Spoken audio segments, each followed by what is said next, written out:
నమస్కారం మేడం. నమస్తే. ఈ నగరి నియోజకవర్గం ఒక స్పెషల్ నియోజకవర్గం ఆంధ్రప్రదేశ్కి. అంటే రోజా గారు తెలుసు, జబర్దస్త్ రోజా గారు. విచిత్రం ఏంటంటే ఎవరో ప్రతిపక్షంలో ఓడించక్కర్లేదండి. ఆ లోకల్ నాయకులే ఆవిడకి వ్యతిరేకంగా ఉన్నారంట. అక్కడ పెద్దిరెడ్డి రామచంద్రరావు గారు కూడా చాలా ఆవిడని ఓడించాలని అంటున్నారండి. ఇది ఫస్ట్ ఓడిపోయిన నియోజకవర్గం ఏదంటే నగరే అంటున్నారు. అంటే ఒకటండి, మహిళల్ని ఏదైనా అనటం చాలా సులువు. సరే, అంతకంటే దరిద్రంగా ఎలగబెట్టిన ఎమ్మెల్యేలు బోల్డ్ మంది ఉన్నారు. కానీ రోజా గురించే మాట్లాడతారు. ఎందుకంటే ఏ విషయం అన్నా రోజానే మాట్లాడుతుంది కాబట్టి అందరి దృష్టిలో రోజా ఉంటుంది. అందుకని ఇప్పుడు ఆవిడ గురించి మాట్లాడారని మనం బాధపడటం కన్నా అందరినీ ప్రశ్నించండి అంటాం మనం. అంతే, అంతకంటే వేరే అనేది ఏమీ లేదు. ఇప్పుడు రోజా గారి ప్రత్యేక పరిస్థితి ఏంటి అంటే, ఆవిడ స్థానిక నాయకులతోటి ఎప్పుడు కూడా స్నేహ సంబంధాలు కొనసాగించలేదనేది ఒకటి. రెండోది ఏంటంటే, కొంచెం ఆమె మాట తీరు అహంభావంగా ఉంటుంది. అందుకని ఎవరు కూడా కార్యకర్తలు ఆమెతో ఉండటానికి ఇష్టపడరు అనేది ఒకటి. ఈ రెండు అయిపోయిన తర్వాత పైగా ఆమె ఎమ్మెల్యేగా గెలిచిన తర్వాత కూడా జబర్దస్త్లోనే ఉన్నారు ఎక్కువ కాలం. ఎప్పుడైతే మంత్రిని చేశారో ఆ రోజు నుంచి ఆవిడ నేను జబర్దస్త్ మానేస్తాను అంది. అసలు బహుశా జగన్మోహన్ రెడ్డి కూడా ఈమెతో జబర్దస్త్ మానిపించడానికే మంత్రి పదవి ఇచ్చాడా అన్నా కూడా ఆశ్చర్యపడక్కర్లా. అది ఒక పెద్ద ప్రాధాన్యత ఉన్న మంత్రి పదవి కూడా కాదు. సరే, ఏదో ఇచ్చారు, ఆవిడేదో చేసింది. అయితే అక్కడ స్థానికంగా గ్రూపు రాజకీయాలు బాగా ఎక్కువైపోయినాయి. దాన్ని పెంచి పోషిస్తుంది పెద్దిరెడ్డి రామచంద్రారెడ్డి. ఈ పెద్దిరెడ్డి రామచంద్రారెడ్డికి ఎవరితోనూ పడకపోవటం వల్ల రోజాతో కూడా అసలే పడదు. అతను ఒక వెనకబాటు వ్యక్తి, వెనకబడిన మనస్తత్వం కల వ్యక్తి. వాళ్ళకి ఎలా ఉంటుంది, ఆడవాళ్ళు ఏంటి రోడ్ల మీదకి వచ్చేది, వాళ్ళు ఉండాల్సింది వంటగదిలో కదా, ఏంది రాజకీయాల్లోకి వచ్చి అంటే మనకొచ్చే అవకాశాలను కొల్లగొట్టడానికి ఆడవాళ్ళు రాజకీయాల్లోకి వస్తున్నారు అనే భావనలో చాలామంది రాజకీయ నాయకులు ఉంటారు, పురుషులు. సరే, స్త్రీలేమో మాకు ఒక అవకాశం ఉంది, ఆకాశంలో సగం మేము రాజకీయాల్లోకి వస్తాము అని చెప్పి వాళ్ళు దూసుకొస్తున్నారు.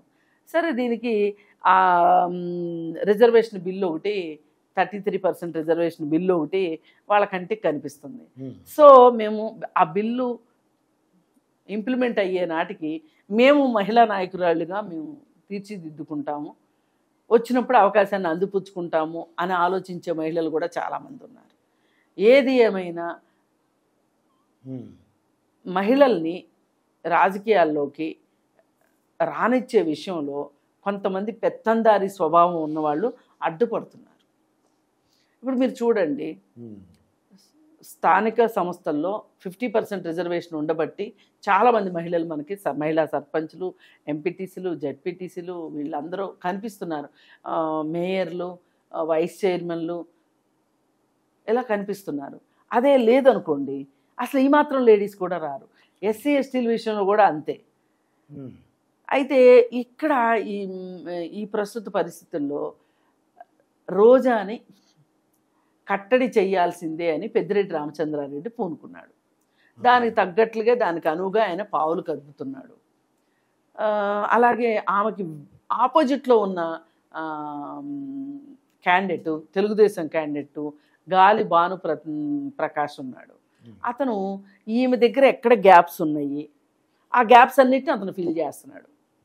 అంటే ఆమె ఎక్కడ లోపభూయిష్టంగా ఉన్నది అక్కడల్లా ఇతను పాగా వేసి చేస్తున్నాడు. అదొక స్ట్రాటజీ, తప్పేమీ లేదు. సరే, ఏది ఏమైనా సొంత పార్టీ నేతలే రోజా ఓటమని కోరుకుంటున్నారు, ఆమె గెలవాలని కోరుకోవట్లేదు అనేది సుస్పష్టం. అందుకే నేను ఎన్నిక చేయలేనన్నా, నువ్వు సీట్ ఇచ్చినా కానీ నా వల్ల కాదన్నా అని చెప్పి ఆమె జగన్మోహన్ రెడ్డికి మొరబెట్టుకుంటుంది. మరి ఆయన ఏం మాట్లాడతాడు, ఇప్పుడు తూకం వేస్తే రోజా ఉండటం అవసరమా, పెద్దిరెడ్డి రామచంద్రారెడ్డి ఉండటం అవసరమా అంటే పెద్దిరెడ్డి రామచంద్రారెడ్డి ఉండడమే కరెక్ట్ అనుకుంటారు, అవసరం అనుకుంటారు. ఈ రోజాదేముంది ఎక్కడికి పోద్ది అనుకుంటారు. ఎప్పుడైనా బేరీజు వేసుకునే అవకాశం కనుక ఆ పార్టీ పెద్దకి వచ్చింది అంటే మెరుగైన క్యాండిడేట్నే తీసుకుంటారు. వాడెంత చెడ్డోడన్నా, వాడెంత గెదవన్నా అవనివ్వండి, వాడెంత పనికిమాలినోడన్నా అవనివ్వండి, వాడి మీద ఎన్ని కేసులన్నా ఉండనివ్వండి,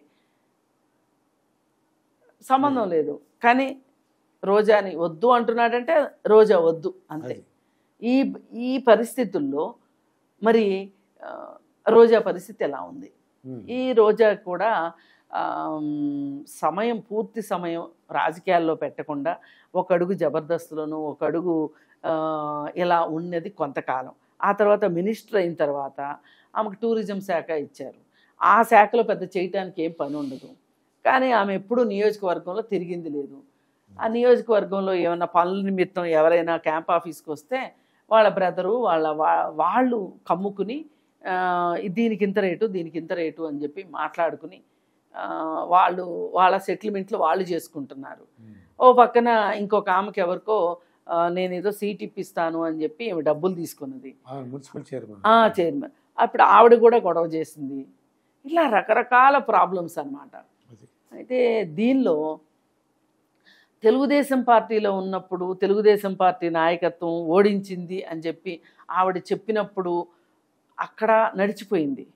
ఇప్పుడు గనక ఆమె తాడేపల్లి ప్యాలెస్కి వచ్చి పెద్దిరెడ్డి రామచంద్రారెడ్డి వల్లే నేను ఓడిపోయాను అని గనక చెప్తే జగన్మోహన్ రెడ్డి అయితే ఊరుకోడు. తేడా అక్కడ అంతర్గత ప్రజాస్వామ్యం అనేది లేదు ఆ పార్టీలో. అందుకని చెప్పి ఈవిడ ఏం మాట్లాడుకున్నా ఎక్కడైనా బయట మాట్లాడుకోవాల్సిందే, కానీ అన్నగారి దగ్గరికి వెళ్ళేసరికి నోరు మూతపడిపోద్ది ఆటోమేటిక్గా.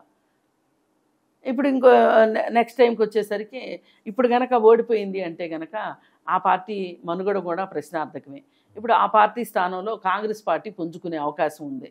అందుకే ఇప్పుడు వాళ్ళు రిహార్సల్స్ లాగా ఇప్పుడు షర్మిల పిసిసి ప్రెసిడెంట్ అయిన తర్వాత షర్మిల రాజకీయాల్లో తిరుగుతూ ఉండటంతో ఒక కొత్త ఊపిరి వచ్చింది. ఇంతకుముందంతా ఇంట్లో కూర్చున్న రాజకీయ నాయకులు కూడా పెద్ద పెద్ద రాజకీయ నాయకులు మంత్రులుగా చేసిన వాళ్ళు కూడా ఇప్పుడు వచ్చి ఆవిడ పక్కన నుంచొని ఆవిడకి సహాయంగా ముందుకెళ్తున్నారు. అంటే ఇదంతా ఏంటి అంటే రాబోయే కాలంలో కాంగ్రెస్ పుంజుకోవడానికి కాంగ్రెస్ నిలబడడానికి ఇది ఒక స్టెప్పింగ్ స్టోన్ లాగా ఉపయోగపడుతుంది. మరి అలాంటప్పుడు కాంగ్రెస్ పార్టీ బలపడుతుంది అన్నప్పుడు ఇంకా వైఎస్ఆర్ పార్టీలో ఎందుకుంటారు? వాళ్ళకి వైఎస్ఆర్ పార్టీ అనేది కాంగ్రెస్ పార్టీకి అక్కడ నూకలు చెల్లిన పరిస్థితుల్లో అక్కడ కాలం చెల్లిపోయిన పరిస్థితుల్లో వాళ్ళకి ఒక ప్లాట్ఫామ్ కావాల్సి వచ్చింది. సరే కాంగ్రెస్ పార్టీ కూడా చేసిన తప్పులకి చంపలేసుకుంటుంది కాబట్టి ఇప్పుడు ఈ నాయకులు కూడా అందరూ వెనక్కి వచ్చేసేసి ఎవరో ఉండవల్లి అరుణ్ కుమార్ ఒక్కడు తప్పితే మిగతా అందరూ వచ్చేసేసి షర్మిల వెంట తిరిగి పనిచేస్తున్నారు. కానీ ఉండవల్లి మట్టుకు ఆయన జగన్మోహన్ రెడ్డికి సపోర్ట్ ఇచ్చే మనిషి కాబట్టి ఆయన రావట్లేదు. కానీ కాంగ్రెస్లోకి ఇప్పుడు రేపు పొద్దున ఎలక్షన్స్లో ఓడిపోతే గనక ఈ పార్టీ కాంగ్రెస్ పార్టీ ఆ స్థానంలోకి వస్తే అసలు రోజాకి రాజకీయ భవిష్యత్తే ఉండదు. ఎందుకంటే అటు తెలుగుదేశంలోకి వెళ్ళలేదు, ఇటు కాంగ్రెస్లోకి వెళ్ళలేదు, ఇంకొక పార్టీ లేదు అక్కడ ఉన్నదేమో ఇంకొక ప్రత్యామ్నాయం ఏదన్నా ఉంది అంటే గనక జనసేన పార్టీ, ఆ పార్టీలోకి అసలే వెళ్ళదు. ఇంకా పోతే గీతే ఇప్పుడు ఏమన్నా కాస్త ఊపిరి పోసుకుంటే గనక బీజేపీ పార్టీ.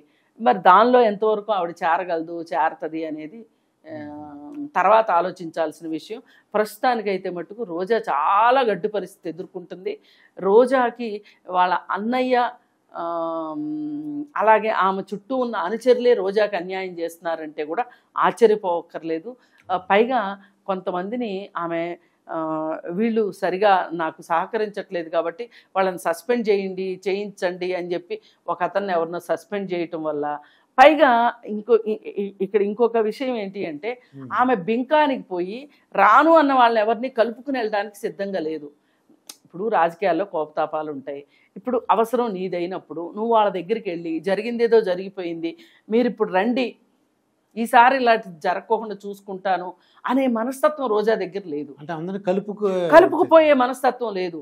ఇదంతా ఏంటంటే వాళ్ళకున్న సొంత బుద్ధి కొంత, జగన్మోహన్ దగ్గర నుంచి చూసి నేర్చుకున్నది ఇంకొంత. దాంతో వీళ్ళు మొండి మూర్ఖ మహాశయుల్లాగా తయారైపోయారు. ఆ ఫలితాన్ని వీళ్ళు అనుభవిస్తారు. ఇప్పుడు మూర్ఖ మహాశయ ఇలాంటి వాళ్ళు రాజకీయాల్లో ఉన్నప్పుడు ఏంటి అంటే వాళ్ళకి భవిష్యత్తు శూన్యమయ్యే పరిస్థితులు ఉంటాయి. అందుకని ఎవరైనా సరే రాజకీయాల్లో పట్టు విడుపులు ఉండాలి. ఆ పట్టు విడుపులు వైఎస్ఆర్ పార్టీకి లేవు, రోజాకి అంతకంటే లేవు అని ఆమె ఎన్నోసార్లు ప్రూవ్ చేసుకుంది. ఇప్పుడు కూడా మళ్ళీ ప్రూవ్ చేసుకుంది. ఇదండి కృష్ణకుమారి గారితో జరిగిన ఇంటర్వ్యూ. మరొక ఇంటర్వ్యూతో మీ ముందుంటాను. మీ మాస్టర్ దుర్గాప్రసాద్.